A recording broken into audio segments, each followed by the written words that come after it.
Totul a început acum aproximativ 7 ani de zile, când mă pasiona pe mine acest domeniu și m-am dus să-mi fac unghiile la un tehnician și nu am fost mai mulțumită de calitatea primită. Apoi am avut ceva, nu mai știu, cred că 1000 de lei strânși și m-am gândit, băi, dar n-aș putea să fac eu lucrul ăsta acasă, să văd cum, dacă eu m-aș descurca mai bine. După ce m-am interesat de produse și de alte lucruri de care aveam nevoie, mi-am dat comandă, mi-au venit toate produsele și am început să-mi fac eu manicură. Bineînțeles că nu era perfectă, dar exersam și tot mă uitam la tutoriale pe internet, m-am dus chiar și la un curs de ojă semipermanentă, pentru că eu cu ojă semipermanentă am început. M-am dus la diferite cursuri și am prins drag de trainerii la care m-am dus. Pe vremea aceea stăteam în Brașov, acum ceva timp, recent ne-am mutat în Buzău și am zis să-mi fac eu singură manicura acasă. Nu vreau să fac cu gel pentru că mi-era frică să nu stric, eu știu, ceva pe acolo, pentru că nu aveam toate informațiile necesare, dar ușor, ușor am început să fac mai bine și să mă perfecționez. După am început să fac și fetelor cu care lucram pe vremea respectivă. Au venit tot mai, din ce în ce mai multe fete. Mi-au chemat toate colegele de la muncă, din familie au venit foarte, foarte multe cunoștințe și ușor, ușor ele m-au recomandat pentru că erau mulțumite de serviciile oferite și ușor, ușor mi-am făcut o bază de cliente. După ce mi-am făcut această bază de cliente, repet, făceam doar o ojă permanentă, m-am dus să fac un curs de bază, un curs cu gel, pentru că voiam să știu mai multe informații și să nu fac ceva greșit. După ce m-am dus să fac acest curs, bineînțeles, după ce m-am promovat, am postam lucrări, postam locul unde fac, postam diferite chestii ajutătoare pentru clientă, am început ușor să vină din ce în ce mai multe fete. Și ușor, ușor mi-am făcut o bază de aproximativ 80, cred că era, ceva de genul, la început, și după am crescut la 100 de cliente. Și ușor, ușor, fetele erau din ce în ce mai mulțumite, mă recomandau, nu au fost nicio problemă, au fost foarte, din contră, un număr foarte mare și la un moment dat n-am mai luat cliente noi pentru că efectiv nu mai aveam locuri disponibile. Apoi, pasându-mă acest domeniu foarte mult, am zis că vreau să împărtășesc și cu alte fete acest domeniu, să împărtășesc și cu alte fete această pasiune, așa că am făcut un curs de trainer și acum predau în cadrul salonului Cristin Beauty Studio din Buzău. Fac și manicura și aici mă ocup și de cursurile private. Cam asta este povestea din spate.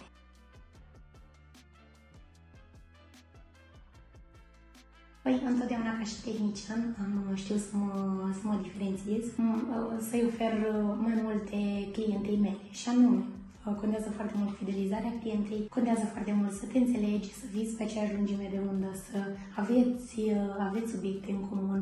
Din acest motiv, pentru mine, comunicarea cu clienta a fost foarte, foarte importantă. Am pus pe primul loc relația cu ea.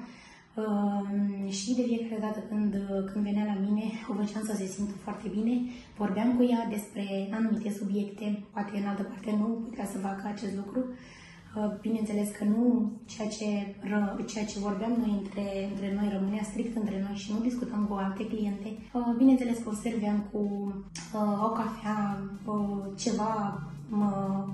o cafea, un suc ce aveam eu.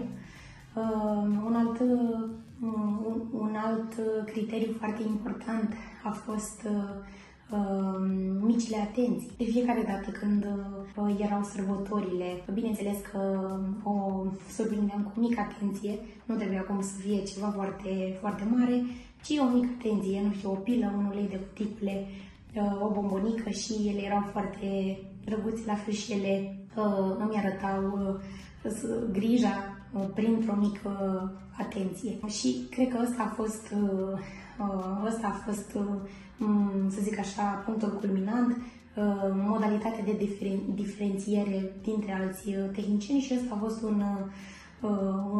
să zic așa, un succes, pentru că din ce în ce mai multe fete voiau să fie ascultate, voiau să aibă o manicură frumoasă și voiau să-și petreacă 2 ore cu o persoană care vorbește, o persoană care le înțelege și o persoană care este pe stilul lor. Acum, din punct de vedere al trainerului, în ultima perioadă m-am bazat mult pe cursurile private, pentru că știu cât de important este ca să ai în totalitate atenția trainerului și m-am bazat foarte mult pe cursurile private sau pe cursuri foarte restrânse, 2, maxim 4 persoane. M-am bazat pe acest lucru pentru că îmi place foarte mult să explic, îmi place foarte mult să fac tot posibilul ca persoana din fața mea să înțeleagă, să plece de la mine cu un bagaj de informații și, cel mai important, să plece mulțumită, da? Să plece cu toate golurile cu care a venit, să plece cu ele, să plece cu umplute, să plece cu ele pline de informații. Mă interesează în mod particular să văd care sunt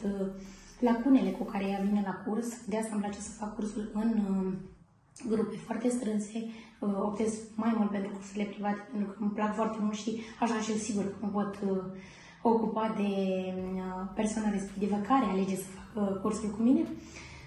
Și din acest motiv am ales, vă spunem că am ales cursurile private sau cursurile în grupe mai restrânse, maxim de 4 persoane, ca să pot vedea mai bine, să pot analiza fiecare cum ține pila, ce greșeli face în executarea unei manicuri. Și cred că astea au fost micile, să zic așa, micile secrete care au ajutat în evoluția mea ca și trainer.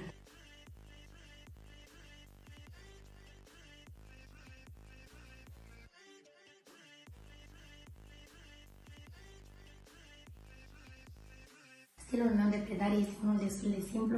Mă axez în principiu pe o structură de curs cât mai simplă, pentru a fi ușor de înțeles de către cursanta mea.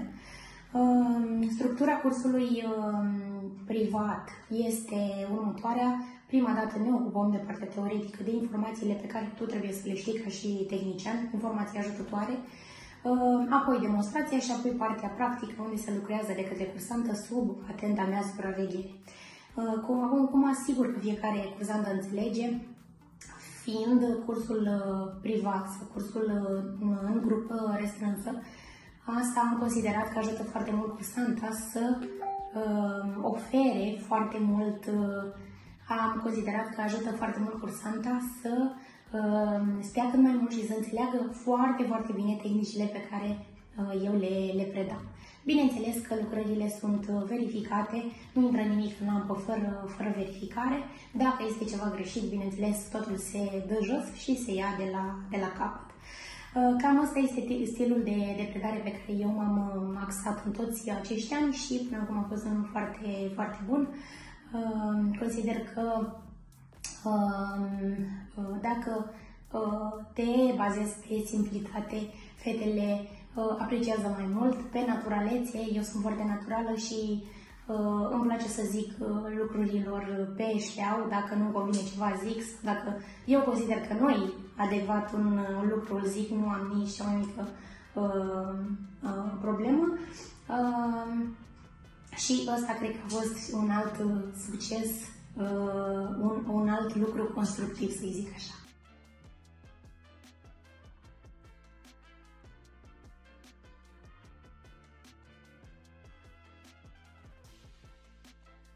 În acest domeniu al unghiilor, lucrurile se schimbă foarte rapid, așa că trebuie să fii la curent cu tehnicile noi apărute, cu diferitele modele noi apărute, să știi exact cum se fac și ce tehnici sunt aplicate la designul respectiv.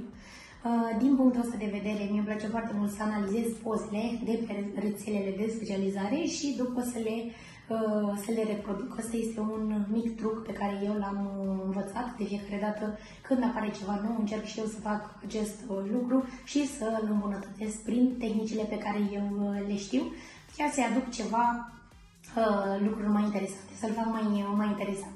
Mi-e place foarte mult să creez, îmi place foarte mult să îmi pun amprenta pe diferite manicuri pe care le fac sau pe diferite tehnici. Îmi place să combin materialele foarte mult, îmi place să amestec oje cu geluri, tot ce se poate. Mie îmi place să exersez și să fac anumite combinații, să le zic așa. Acum, în ceea ce privește cursurile, și aici îmi place să vin cu chestii interactive, să aduc, știu eu, asemănări din viața reală, pentru ca fetele să înțeleagă cât mai bine și să fac diferite joculețe sau diferite tehnici, să transpun într-o metodă mai jucăușă prin care fetele pot să învețe mai bine. Întotdeauna m-am bazat v-am zis, pe simplitate, pe naturalețe, pe lucrurile simple. Mie îmi plac foarte mult lucrurile simple și îmi place foarte mult să fiu naturală în tot ceea ce fac. Bineînțeles, pentru perfecționarea mea mă duc la diferiți traineri pe care eu îi apreciez. Întotdeauna mă duc am o gamă largă de traineri pe care îi frecventez și la care mă duc pentru că îmi place să învăț de la fiecare lucrul la care el se pricepe cel mai bine și de asemenea îmi place foarte mult să fac lucrurile în stilul meu caracteristic. Adică dacă eu învăț ceva de la un trainer, bineînțeles că îl fac în metoda mea proprie, da? Pentru că așa mă asigur că evoluția mea este în continuă creștere, să zic așa, nu mă plafonez. Îmi place să-mi pun amprenta peste tot, da? Dacă învăț un mic lucru de la un anumit trainer, un alt lucru de la un anumit trainer, îmi place foarte mult să fac metoda mea proprie și personală, prin care să îmbunătățesc tehnica respectivă sau să o fac să-mi scurteze foarte mult timpul de lucru, pentru că și asta este important. Păi, în primul rând, este foarte important să ai o bună dispoziție. În cazul meu, bună dispoziție nu lipsește. În orice proces pe care îl fac, este important să zâmbesc, să fiu fericită, să îmi placă foarte mult lucruri pe care îl fac. Și așa sunt sigură că toate treburile merg foarte bine. În primul rând, la început este necesar multă răbdare, este necesar promovarea, este necesar să postezi pe rețelele sociale, să te afișezi, să faci filmulețe, este necesar să îți expui lucrările, este necesar să-ți expui locul unde tu faci, da? Ca viitoarea ta clientă să știe locul unde îți sosește, este necesar să îți expui lista de prețuri pentru a ști clienta cât plătește pentru serviciul respectiv. Și da, este nevoie de răbdare pentru că toate lucrurile vin, toate la timpul lor, dar la început ai nevoie de curaj, ai nevoie să te arunci câteodată și necunoscut și multă răbdare.